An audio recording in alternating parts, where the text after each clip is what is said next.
So today is the one-year anniversary of the war in Ukraine, or at least the part of the war in Ukraine that began when Russia invaded with a very large army on February 24th of last year. The war in Ukraine has actually been raging for at least 8 years, ever since 2014, when Victoria Nuland, who seems to end up in charge of Ukraine for the United States, no matter which party wins the election, got caught on tape essentially selecting who would be the new president of Ukraine.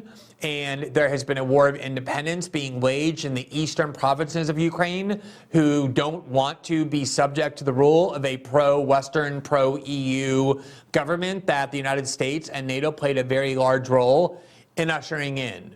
And we've spent a lot of time on this show reporting over the last year on my written journalism and on the program since we launched on the events of that war in Ukraine, always trying to ask the same fundamental question, which is, why is it that the United States government, if its perspective and priority is helping to improve the lives of the American people, has sent over $100 billion to the war in Ukraine, which is almost double the entire Russian military budget each year. Russia spends almost half on the entire military, its own military, of what the United States has allocated just for that one part of the world. Russia spends 1/15, not even, of what the United States spends on its own military. And the question always is, how does it improve the lives of the American people for the United States government to be engaged in a proxy war over who will rule regions in eastern Ukraine, or whether those provinces will decide that they want to be independent or subject to the rule of Moscow? We've been asking that question for a full year, and we have honestly never heard an answer. So instead of revisiting all of that, we will obviously continue to report on that. I want to focus instead for tonight on one specific propagandistic framework that was fed to us from the very beginning of the war, namely that Joe Biden had essentially succeeded in uniting the entire world, or the international community, behind the United States in support of Ukraine and against Russia. That Russia has been isolated, it has barely any allies, its economy is going to collapse, and everyone is on the side of the United States and NATO, believing, the world is, that we are on the side of right. They too want to see Ukraine succeed and Russia fail, and that was what we were told for months. Now, this is something that happens in every war. We are always told that the international community supports the United States and its foreign policy. And there's a fairly amusing chart that has been circulated for decades about what the international community actually means. You can see it here on the screen. This is what is genuinely referred to as the international community. The United States and Canada, tiny parts of Western Europe, in Australia and New Zealand, and perhaps Japan. And then sometimes you can add into that mix whatever tiny little countries the United States succeeds in bribing in order to be on their side. Remember the coalition of the willing that supported the United States' invasion of Iraq, that included such world powers as the Marshall Islands. So sometimes whoever happens to be on board with the United States foreign policy also gets included, but only on an ad hoc basis, in the international community. This is what the international community really means when the United States media and the U.S. security state, the same thing, talk about the international community and how the international community is united behind the United States.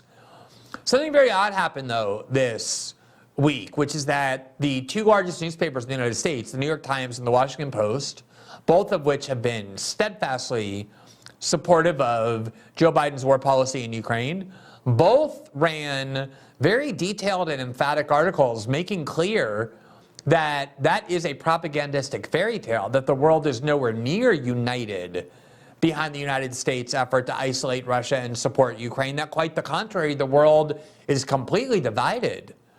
That while there has been unity in the NATO alliance itself, in Western Europe, and then of course in Eastern Europe as well, which fears Russian domination, the rest of the world, the other continents that actually exist and matter, Latin America, South and Central America, Asia, Africa, many parts of those regions, in fact, the most important parts, are absolutely not in favor of the United States policy toward Ukraine, do not see the war that way at all, and for very interesting reasons have refused to get on board with the United States foreign policy in Ukraine for reasons that I think are really worth exploring. And I have to say that these two articles did a adequate and even in some cases quite a good job in detailing the true nature of how we've been deceived every time we've been hearing this fairy tale, often from these papers, and what the reality is, which is much different. So let's take a look at why these two newspapers, or how these two newspapers revealed the truth, something they sometimes do. They kind of did it on the same day in the same way. And it was also, they were also joined in their effort by newspapers around the world, including the largest newspaper here in Brazil that published an op-ed making very similar points. And I think it's important to see how the United States is viewed from outside of the United States. So often, this propaganda that is fed to us, that the United States is in Ukraine because it wants to protect democracy and spread democracy and vanquish tyranny, or because the United States is angry that a country like Russia has violated the sacred rules-based international order, is propaganda that really is for domestic consumption only. The only people who believe that are American media outlets and their employees, and then the people who trust and pay attention to those media outlets, which thankfully is a rapidly diminishing number. But around the rest of the world, when you say those things, you provoke a global laughing fit for very good reason. So let's look at a couple of these articles. Here's the one in the New York Times. The headline tells the story in a pretty direct and blunt way. Quote, "The West tried to isolate Russia. It didn't work." Now, have you been hearing this from the media over the last year? I know I haven't. I've been hearing the opposite, that most of the world is united behind Joe Biden, that he has done such a great job diplomatically in keeping everyone on board behind our policy. The reality is much different. The New York Times reports, quote, "After Russia invaded Ukraine, the West formed what looked like an overwhelming global coalition. 141 countries supported a UN measure demanding that Russia unconditionally withdraw. But the West never won over as much of the world as it initially seemed." And let me just interject here. It never seemed that way to me. You can go back and look at articles I was writing and interviews I was giving, and even tweets I was posting, pointing out that, in fact, as this article is about to point out, many of the most important countries, in fact, many of the largest countries on the planet and the leading democracies were very much opposed to the United States foreign policy in Ukraine and were refusing to join in. The Times says, quote, "Another 47 countries abstained or missed the vote, including India and China, which, by the way, happen to be the two most populous countries on the planet. Many of those, quote, neutral nations have since provided crucial economic or diplomatic support for Russia." And here you see a graphic on the screen, which the New York Times published. I think it's a little light there, but essentially it is the group of countries that abstained, and the circles indicate their population size. And here you see China, India, Pakistan, and Bangladesh, which essentially are the world's largest democracies right after, in terms of population, right after China. And you can now add Brazil into this list as well, which is the sixth largest, most populous country in the world. So you're not talking about small countries, you're talking about the largest countries, mostly everyone in the top 20 in terms of population, other than the United States and a couple of its Western allies, has refused to join in U.S. foreign policy or is actively opposed to it. The New York Times goes on, quote, "And even some of the nations that initially agreed to denounce Russia see the world as someone else's problem and have since started moving toward a more neutral position. A year on, it's becoming clearer. While the West Core Coalition," actually, before I go on to that, here's the chart that I was just talking about. And here you see, again, some of the rationale for why these countries don't see this war as their war. As I mentioned before, when Lula visited Washington this week or last week, he met with Joe Biden. He was pressured, as he was when the German chancellor visited Lula in Brazil, to provide munitions to empower the German tanks that are headed toward to the Russian border. I don't think it's ever a good idea when German tanks head to the Russian border, but that's what's happening now. And Brazil and its leader said what a lot of countries are saying, which is, that's your war, not ours. Our war is not with Ukraine or Russia. Our war is to improve the lives of our citizenry, so we're going to stay out of the war. That's what so many of these countries, including in Africa and increasingly the Middle East and Latin America and Asia, have been saying. The Times goes on, quote, a year on, it's becoming clearer. While the West's core coalition remains remarkably solid, meaning NATO and Europe, it never convinced the rest of the world to isolate Russia. And instead of cleaving in two, the world has fragmented. A vast middle sees Russia's invasion as primarily a European and American problem. Rather than view it as an existential threat, these countries are largely focused on protecting their own interests amid the economic and geopolitical upheaval caused by the invasion. Why is the U.S. not focused on its own economic prosperity, its own economic and its own interests and the interests of its citizens, like these other countries are? On Thursday, the UN General Assembly endorsed another resolution demanding that Russia withdraw from Ukraine's territory, but China, South Africa, India, and many countries in the global south continued to abstain, underlying their alienation from what they regard as the West's war.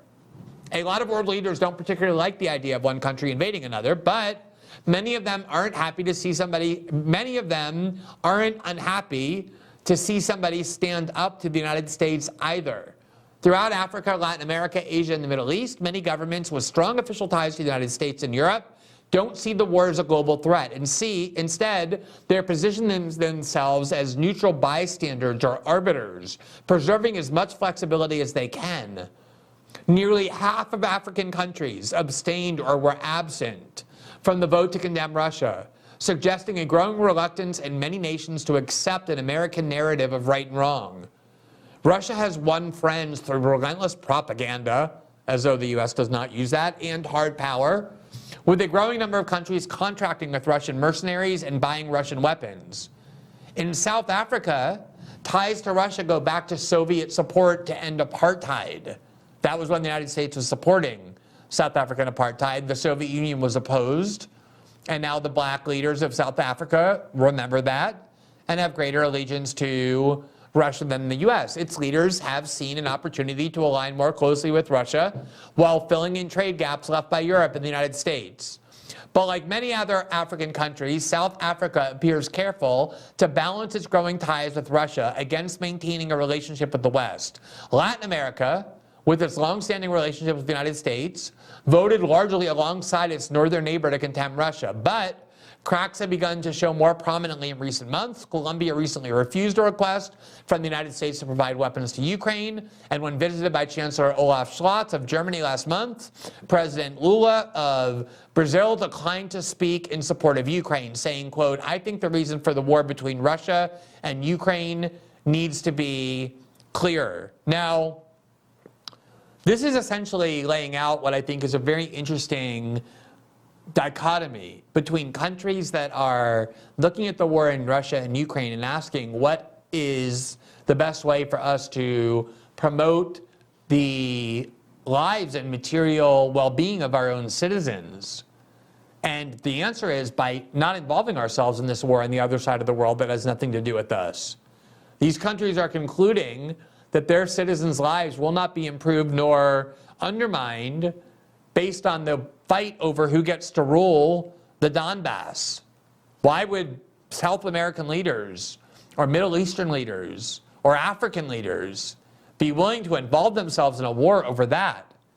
And I think the same question is one that we ought to be asking of our own government. Why is that such an important question for us? Who rules various parts of eastern Ukraine, or whether the people of those provinces choose to be independent. Now, as I said, what struck me is that article wasn't just in the New York Times, so that was surprising to read there, but also the Washington Post had an almost equally blunt assessment of Biden's failure to unite the world behind the United States and Ukraine, as the media kept claiming that it did. There you see the Post article from the same day, February 23rd.